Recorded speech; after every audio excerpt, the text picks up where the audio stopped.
नमस्कार साथियों, study with Ravindra Bishnoi में आपका हार्दिक स्वागत है। यदि आप इस चैनल पर नए आए हो तो चैनल को सब्सक्राइब जरूर कर लें। इस पर आपको पूरा स्टडी मटेरियल प्रदान किया जाएगा। यदि आप ग्राम सचिव, सीईटी, हरियाणा के किसी भी एग्जाम की तैयारी कर रहे हो या फिर एसएससी के सीजीएल, सीएचएसएल की तैयारी कर रहे हो, जिसके अंदर जो जीके का पार्ट आता है वो सारा पार्ट हम यहाँ पर डिस्कस करेंगे। यहाँ हम पूरे इंपॉर्टेंट क्वेश्चन हैं उनको हम डिस्कस करेंगे। आज का जो टॉपिक है वह जैन धर्म है। वैसे तो जैन धर्म पर चाहे आप पूरी एक किताब पढ़ लो, लेकिन जो क्वेश्चन है जिसको आप 10 से 20 क्वेश्चन है जैन धर्म के, जो बार बार एग्जाम में पूछे जाते हैं। मतलब जिस भी टॉपिक से आएंगे क्वेश्चन, उसके 90% क्वेश्चन है वो इसी वीडियो में से कंप्लीट हो जाएंगे। मतलब जैन धर्म पर अगर 100 क्वेश्चन पूछे गए हैं पिछले एग्जाम्स में, तो उन्हीं 100 क्वेश्चनों को हम डिस्कस कर रहे हैं। तो वेरी वेरी इंपॉर्टेंट क्वेश्चन है, उनको हम डिस्कस करने वाले हैं। तो यदि आपने इस वीडियो को शेयर नहीं किया, लाइक नहीं किया, तो ज़रूर शेयर करें और लाइक करें। और इस वीडियो में यदि आप कोई परिवर्तन चाहते हो तो कमेंट सेक्शन में मुझे ज़रूर बताएं। तो देखिए, इसको हम स्टेप बाय स्टेप पढ़ेंगे। तो जैन धर्म के संस्थापक और प्रथम तीर्थंकर ऋषभ देव थे। यह क्वेश्चन एग्जाम में बहुत बार आया है कि जैन धर्म के संस्थापक कौन थे। ऋषभ देव थे और यही प्रथम तीर्थंकर थे। इसके पहले और आखिरी दो ही तीर्थंकर वेरी इंपॉर्टेंट हैं कि पहले ऋषभ देव थे और जो आखिरी हैं जिनके नाम से महावीर स्वामी है, जिनका नाम बहुत ज़्यादा प्रसिद्ध है, लेकिन प्रथम का नाम भी कई बार एग्जाम में पूछा गया है।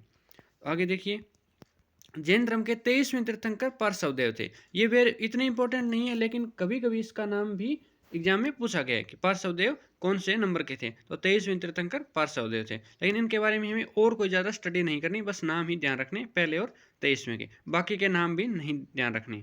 और 24वें तीर्थंकर है, ये वेरी वेरी इंपॉर्टेंट है। महावीर स्वामी जैन धर्म के 24वें एवं अंतिम तीर्थंकर थे। मतलब इनके बाद और कोई आगे तीर्थंकर नहीं हुए।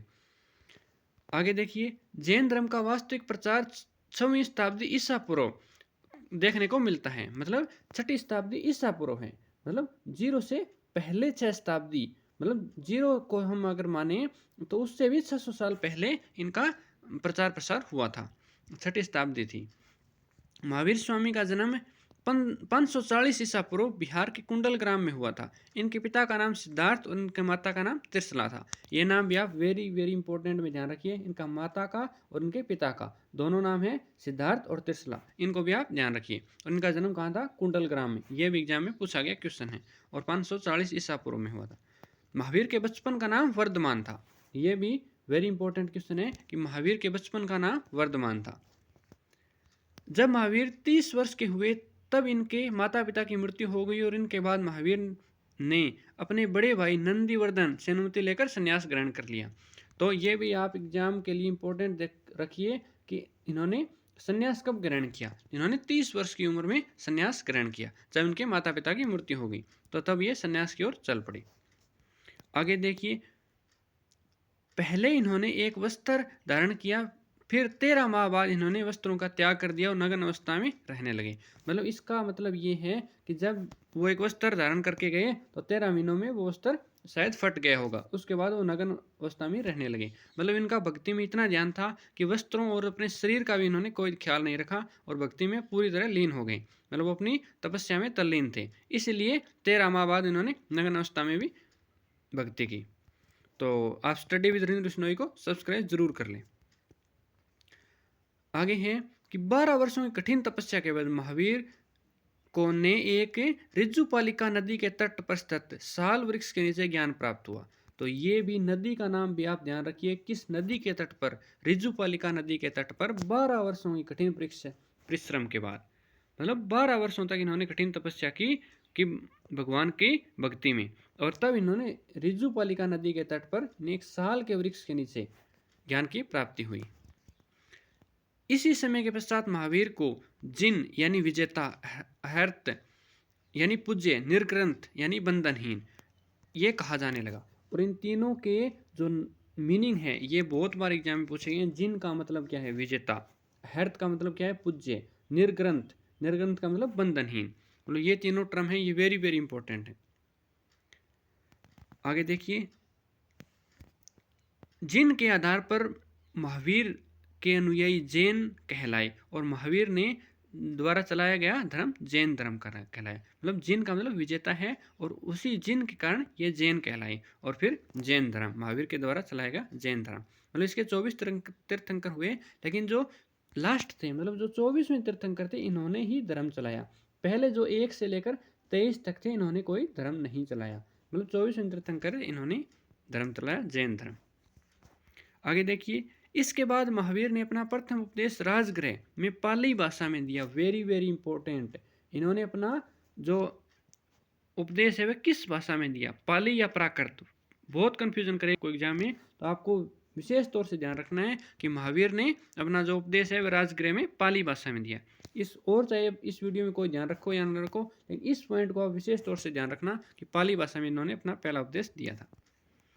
महावीर के अनुयायियों को नीलकंठ कहा जाता था। महावीर के प्रथम अनुयायी उनके दामाद जाहिल थे। तो उनके प्रथम अनुयायी कौन थे? उनके दामाद जाहिल, मतलब उनके दामाद है वो ही उनके पहले अनुयायी बन गए थे। महावीर ने भिक्षुओं के पंच महाव्रत का उपदेश दिया, लेकिन पंच महाव्रत बहुत ही कठिन थे। इनका पालन करना गृहस्थों के लिए संभव नहीं था, इसलिए महावीर ने गृहस्थों को पंच अणुव्रत दिए। तो ये भी आप ध्यान रखिए, महाव्रत थे जो कि सन्यासी थे, और अणुव्रत थे जो कि गृहस्थ थे। मतलब गृहस्थों के लिए और सन्यासियों के लिए अलग अलग 5 व्रत थे। आगे देखिए, अहिंसा, अमृता, अचौर्य, अपरिहर्य और ब्रह्मचर्य, ये 5 थे सन्यासियों के लिए। लेकिन जो ब्रह्मचर्य था वह गृहस्थों के लिए संभव नहीं था, मतलब अपने परिवार को आगे बढ़ाना उनकी मजबूरी थी, इसके लिए इन्होंने अलग से व्रत दिए। लेकिन इनका भी यहाँ मतलब पूछा जाता है कि हिंसा का मतलब हिंसा नहीं करना, अमृता का मतलब झूठ नहीं बोलना, ऐश्वर्य का मतलब चोरी नहीं करना, अपरिहर्य का मतलब संपत्ति अर्जित नहीं करना। मतलब उनके अनुयायियों को सिखाया जाता था कि वह संपत्ति का अर्जन ना करें, मतलब बस अपना खान पान ही चलता रहे। आगे है जैन धर्म के त्रिरत्न। क्योंकि त्रिरत्न क्या थे? सम्यक ज्ञान, सम्यक दर्शन, सम्यक आचरण। ये जैन धर्म के त्रिरत्न थे, सम्यक ज्ञान, सम्यक दर्शन और सम्यक आचरण। आगे देखिए, वेरी इंपॉर्टेंट, इसको हाईलाइट किया गया विशेष तौर से कि जैन धर्म के ग्रंथों को अंग और बौद्ध धर्म के ग्रंथों को त्रिपिटक कहा जाता था। ये तो एग्जाम में 5 से 6 बार आया है कि बौद्ध धर्म के ग्रंथों को क्या कहा जाता था? त्रिपिटक। अब आगे एग्जाम में आने की संभावना है कि जैन धर्म के ग्रंथों को क्या कहा जाता था? अंग। तो जैन धर्म के ग्रंथों को अंग कहा जाता था और बौद्ध धर्म के ग्रंथों को त्रिपिटक कहा जाता था। आगे देखिए, जैन साहित्य। कल्पसूत्र जैन धर्म का एक महत्वपूर्ण ग्रंथ है जिसकी भाषा संस्कृत है और इसकी रचना भद्रबाहु ने की है। तो कल्पसूत्र जैन धर्म की एक महत्वपूर्ण ग्रंथ है, इसकी भाषा संस्कृत है। ये भी क्वेश्चन पा सकता है कि कल्पसूत्र की भाषा क्या है? संस्कृत, और इसके रचयिता भद्रबाहु है। जैन धर्म को मानने वाले राजा चंद्रगुप्त मौर्य, उदयन और चंदेल शासक, ये जैन धर्म को मानने वाले अड़े शासक थे। चंद्रगुप्त मौर्य, उदयन और चंदेल शासक। आगे देखिए, चंद्रगुप्त मौर्य के शासनकाल में ही प्रथम संगति हुई थी। मतलब इनकी जो प्रथम सभा हुई थी जैन धर्म की, वो चंद्रगुप्त मौर्य के टाइम में हुई। आयोजन पाटलिपुत्र में किया गया, यहीं से जैन धर्म 2 संप्रदायों में बंट गया। मतलब जो उनकी संगति हुई उसमें जैन धर्म 2 संप्रदायों में बंट गया, एक दिगंबर और एक श्वेतांबर। दिगंबर जो वस्त्र धारण नहीं करते थे और श्वेतांबर जो वस्त्र धारण करते थे। दिलवाड़ा के मंदिरों का निर्माण चालुक्यों और सोलंकियों ने करवाया। तो ये भी क्वेश्चन आ सकता है एग्जाम में कि दिलवाड़ा में जो जैन मंदिर है उनका निर्माण किन्होंने कराया? तो चालुक्यों और सोलंकियों ने। खुजराहो में जैन मंदिरों का निर्माण चंदेल शासकों ने करवाया, और खुजराहो में जो चंदेल शासक थे इन्होंने इनके मंदिरों का निर्माण करवाया। तो ये कि आप विशेष तौर से ध्यान रखिएगा। आगे है, मौर्योत्तर युग में मथुरा जैन धर्म का प्रसिद्ध केंद्र था। मतलब मौर्यों के बाद, जैसे चंद्रगुप्त मौर्य थे, अशोक थे, उनके बाद मथुरा है वह जैन धर्म का प्रसिद्ध केंद्र था, और मथुरा कला का संबंध भी जैन धर्म से है। जैन तीर्थंकरों की जीवनी भद्रबाहु द्वारा रचित कल्पसूत्र में है। ये भी वेरी वेरी इंपॉर्टेंट है। इनकी जैन तीर्थंकर हुए हैं 24, इनकी जीवनी किस में है? इसकी जीवनी कल्पसूत्र में है, और इसकी भद्रबाहु ने रचना की है। तो इसके लेखक भद्रबाहु हैं और पुस्तक है कल्पसूत्र। इसमें जैन तीर्थंकरों की जीवनी है। यह कि एग्जाम में आया हुआ है कि कल्पसूत्र किसकी रचना है? तो इसका उत्तर है भद्रबाहु। 72 वर्ष की आयु में महावीर की मृत्यु 468 ईसा पूर्व बिहार के पावापुरी यानी राजगृह में हुई। राजगीर में भगवान महावीर की मृत्यु हो गई 72 साल की उम्र में, 468 ईसा पूर्व। इनका जन्म 540 ईसा पूर्व में हुआ था, और इनकी मृत्यु है वह 468 ईसा पूर्व में हो गई है। तो इनको पूरी 72 साल की उम्र में इनका निधन हो गया, और पावापुरी राजगृह में बिहार में। तो आपने हमारा पूरा वीडियो देखा, इसके लिए आपका बहुत बहुत धन्यवाद। यदि आपने चैनल को सब्सक्राइब नहीं किया तो चैनल को सब्सक्राइब कर लें, और यदि आपको ये पीडीएफ डाउनलोड करनी है तो आप हमारे टेलीग्राम चैनल को ज्वाइन करें, वहाँ से ये पीडीएफ डाउनलोड कर सकते हैं आप। धन्यवाद साथियों।